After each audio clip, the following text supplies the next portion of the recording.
ஹிஜ்ரத்துல் hall என்பது என்ன? இரண்டாவது வகை நம் நிலைகளில் இருக்க வேண்டிய ஹிஜ்ரத். எப்பொழுதெல்லாம் உலகம் நம் சிந்தனையில் வந்து அல்லாஹ்வை மறக்கடித்துக் கொண்டே இருக்கிறதோ அப்பொழுதெல்லாம் அந்த உலகத்தின் சிந்தனைகளை வெறுத்து ஒதுக்கி அல்லாஹ்வை விரும்பி அவனோடு இணைவதற்கு பேர் ஹிஜ்ரத்துல் ஹால்.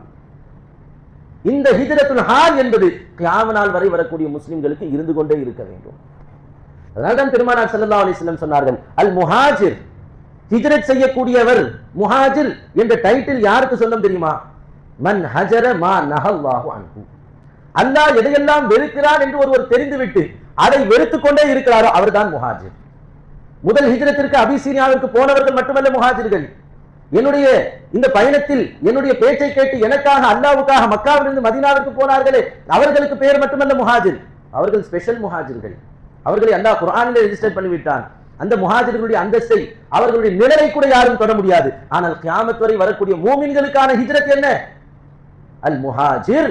ஹிஜ்ரத் செய்யக்கூடியவர் யார் என்றால் ஒவ்வொரு வினாடியும் தன்னை இந்த உலகத்தில் அல்லாஹ் வெறுக்கக்கூடிய எல்லாவற்றை விட்டுவிட்டு ரப்புடைய சிந்தனைக்காக வேண்டி அவனை திருப்திப்படுத்துவதற்காக வேண்டி யார் இடம் பெயர்ந்து கொண்டே இருக்கிறார்களோ உள்ளத்தால், உணர்வால், செயல்களால் அவருக்கு பெயர் முஹாஜிர்.